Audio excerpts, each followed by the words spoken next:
El 4 de abril de 2013 sonó una alarma en la casa del guardabosques sargento Terry Hughes en el estado de Maine, Estados Unidos. Pasada la medianoche, el sargento Hughes se levantó, se vistió y corrió a su auto. La alarma se activaba por un sensor de movimiento en las cocinas de un campamento cercano. Que se activara solo significaba una cosa: había un intruso, quizá el mismo que antes. El sargento Hughes tenía como misión atrapar al hombre que llevaba 27 años merodeando en el bosque, viviendo de comida y suministros robados de forma silenciosa e invisible. Mientras el sargento Hughes se dirigía rápidamente hacia el campamento, estaba seguro de que finalmente estaba a punto de capturar al hombre conocido como el ermitaño de North Pond. Christopher Thomas Knight nació el 7 de diciembre de 1965. Fue criado en una familia que no era ni muy pobre ni muy rica, pero que vivía con una comodidad razonable gracias a un cierto grado de trabajo duro. Con 4 hermanos mayores y una hermana menor, nunca le faltó compañía, aunque su familia en general tenía una predisposición hacia la soledad. Sus padres tenían pocos amigos y casi no hablaban con sus vecinos, salvo algunas palabras amables pero desinteresadas. En la escuela, Cristóbal tenía dificultades para encajar con los demás niños. Disfrutaba leer y generalmente pasaba sus tardes en casa haciendo precisamente eso. Él y sus hermanos leían poesía y a Shakespeare juntos. Sin embargo, tratar con personas fuera de su familia inmediata ponía nervioso y estresaba a Cristóbal. Al igual que sus padres y sus hermanos y hermana, él prefería su propia compañía. Aunque era callado, Cristóbal era extremadamente inteligente. Le iba bien en sus estudios, hablaba elocuentemente en las raras ocasiones en que hablaba en público y, en general, era muy capaz con cualquier proyecto que emprendía. Tras graduarse temprano de la preparatoria, estudió electrónica en un colegio técnico y trabajó como técnico de alarmas. Instalaba y daba mantenimiento a alarmas contra intrusos en una amplia zona, trabajo en el que era muy competente y del que parecía estar orgulloso. Sin embargo, en 1986 dejó abruptamente ese trabajo. De hecho, abandonó su vida por completo. Se subió a su auto y condujo de regreso a su ciudad natal de la infancia, Albion, Maine. Sin embargo, cuando llegó, no se detuvo. En cambio, siguió conduciendo aparentemente sin rumbo hasta que había recorrido casi 100 millas y su vehículo estaba quedándose sin gasolina. En ese momento entró a un estacionamiento al inicio de un sendero cerca de los lagos Belgrade en Maine. Dejó las llaves del auto en el tablero y, con casi nada más que la ropa que llevaba puesta, se adentró en el bosque. No volvería a salir durante 27 años. Los lagos de Belgrado son varios lagos conectados cerca de Belgrado, Maine. Son una zona recreativa popular para nadar, pasear en bote, pescar y acampar en verano. En la zona hay muchas residencias de verano, complejos turísticos y campamentos, pero la mayoría solo se usa en los meses cálidos. Las temperaturas extremadamente frías que se experimentan en Maine durante el invierno dejan la zona prácticamente desierta durante esta época. Aunque la zona es popular entre excursionistas, la mayoría suele quedarse en los senderos establecidos. Los bosques de la zona son muy densos y espinosos, lo que dificulta y hace desagradable recorrerlos fuera de rutas establecidas. Fue hacia una zona en particular de bosque denso, conocida localmente como el Jersey, donde Cristóbal se aventuró. Al principio cambiaba de campamento para no ser detectado, pero tras un año se estableció en un lugar que le pareció adecuado. Estaba junto a la orilla de North Pond y era un área protegida entre grandes rocas. Estaba rodeado de un bosque denso y llegaba a su campamento avanzando entre árboles, pisando solo rocas y raíces para no dejar huellas. Cristóbal no tenía experiencia acampando y casi no llevaba suministros cuando entró al bosque por primera vez. Obtenía lo necesario para sobrevivir robando. Se movía en las primeras horas de la mañana y hacía todo lo posible por evitar confrontaciones. Vigilé una casa de vacaciones por días hasta asegurarme de que estaba vacía. Luego forzaba la cerradura, usaba su conocimiento de los sistemas de alarma para desactivar cualquier seguridad electrónica y después robaba, con moderación. De lo que encontraba adentro, tomaba comida, ropa y combustible para evitar ser detectado. Nunca hacía fogatas, derretía nieve y se mantenía caliente con una estufa de propano. usó cientos de ejemplares robados de la revista National Geographic para crear un piso resistente en su campamento y robó un colchón, cuerda y lonas para construirse un refugio. También tomó libros, cientos de ellos. Cuando no trabajaba en su campamento remoto, salía a caminar. Disfrutaba de la belleza que lo rodeaba y leía. Años después, robó una radio portátil y baterías para escuchar noticias, música y su comedia favorita. Todos quieren a Raymond.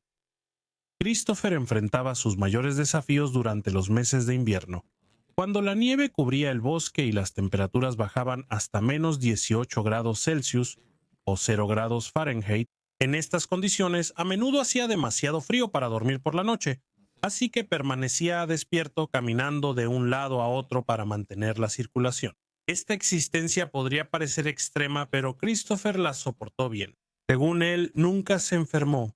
Lo atribuía a no estar con otras personas. También evitó lesiones, a pesar de que una vez resbaló y cayó sobre el hielo. A medida que envejecía, su vista se deterioraba, al igual que el estado de sus dientes.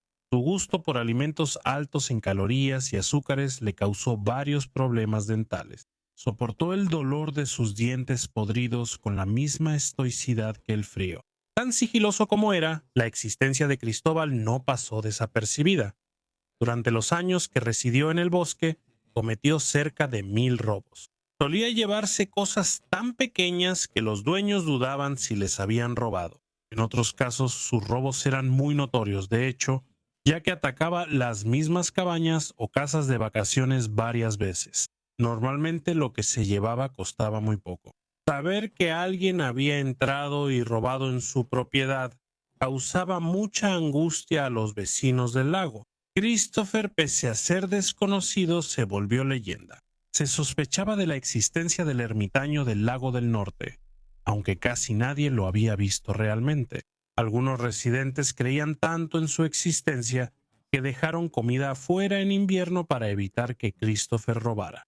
Durante casi 3 décadas que pasó en el bosque, Christopher tuvo algunos encuentros cercanos. Un día se encontró con un excursionista en un sendero y se saludaron.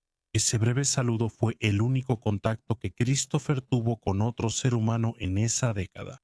En otra ocasión, entró por error a una casa mientras uno de los residentes aún estaba ahí, dormido. El residente se despertó al escuchar a Christopher moviéndose en la habitación de al lado y le gritó al intruso que se fuera. Christopher obedeció de inmediato y nunca volvió a esa propiedad en particular. Un par de pescadores descubrieron su campamento por tercera vez y simpatizaron con el deseo de Christopher de estar en paz, y llegaron a un acuerdo con él de que no le contarían a nadie sobre su existencia. Pero no fue hasta 2013 que la larga estancia de Christopher en el bosque terminó. Para ese entonces, el sargento Terry Hughes, un guardabosques, había recibido tantos reportes de pequeños robos alrededor de North Pond que decidió atrapar al culpable. Para lograrlo, colaboraría con el campamento de verano Pine Tree, que atendía a personas con discapacidades. Cristóbal había robado tantas veces del campamento que el dueño dijo que el ermitaño lo trataba como su Walmart personal. Era casi seguro que en algún momento Cristóbal regresaría. El sargento Hughes ayudó al campamento a poner sensores de movimiento ocultos en la cocina, que activarían una alarma en su casa. A poca distancia en auto, el 4 de abril de 2013 se activó la alarma. El sargento Hughes corrió al campamento y vio a un hombre muy bien afeitado y de apariencia común, con una mochila moviéndose por la cocina. El hombre llevaba una extraña combinación de ropa y un par de gafas originales estilo aviador de los años 80. Era Cristóbal, con mochila y bolsillos llenos de unos $200 en comida robada. Cristóbal no se resistió al arresto y al principio no pudo responder las preguntas de la policía. No solía hablar con humanos, no conocía los nombres reales de los lugares que visitaba y había perdido la noción del tiempo.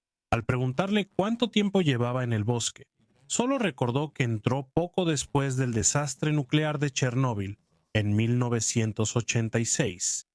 A partir de esto, la policía pudo deducir que se había escondido en el bosque durante 27 años desde los 20 hasta los 47 años de edad. Tras varios interrogatorios, Cristóbal llevó a la policía por la maleza del Jersey hasta su campamento, y se sorprendieron al ver que no estaba tan aislado. Se encontraba en un terreno privado, no muy lejos de senderos mantenidos y caminos pavimentados. Estaba sorprendentemente cerca de docenas de casas de verano en las orillas de North Pond. A pesar de estar cerca de la civilización, permaneció oculto allí durante años. Las cuerdas para tender ropa en su campamento fueron absorbidas por los árboles donde estaban atadas. Tanto tiempo que el poco dinero que había tomado para emergencias durante sus muchos robos había empezado a enmohecerse y descomponerse. Tanto tiempo que prácticamente había sido olvidado por la sociedad. Su familia era sumamente reservada y había decidido no presentar un reporte de persona desaparecida, creyendo que Cristóbal se había ido por decisión propia y que esa decisión debía ser respetada. Sin embargo, ahora Cristóbal debía responder por los robos cometidos en el bosque. Pasó más de medio año en la cárcel esperando el juicio, y luego fue sentenciado a 7 meses de prisión, condena que casi había cumplido por completo cuando se le dictó. También recibió libertad condicional, apoyo obligatorio de salud mental y prohibición de alcohol. Se le ordenó conseguir trabajo o ir a la escuela en un plazo o recibiría otro castigo. La policía hizo un camino al campamento de Cristóbal y recuperó lo valioso. Se invitó a los residentes víctimas de robos a recuperar sus pertenencias, pero la mayoría nunca fueron reclamadas. Cristóbal consiguió trabajo en un taller de reparación de autos. Evitó meterse en más problemas legales, pero al mismo tiempo no se reintegró por completo. Según se informa, tiene poco deseo de hacer amigos o tener contacto con otras personas, y nunca parece sentirse realmente a gusto en la sociedad. A pesar de hablar con un periodista, no ofreció ninguna explicación de por qué se fue. Por su edad, las estrictas condiciones de libertad condicional y los avances en videovigilancia y seguridad doméstica, es poco probable que el ermitaño de North Pond retome su antigua vida en el bosque. Seguirá siendo de verdad una leyenda única en el área que habitó durante 27 años.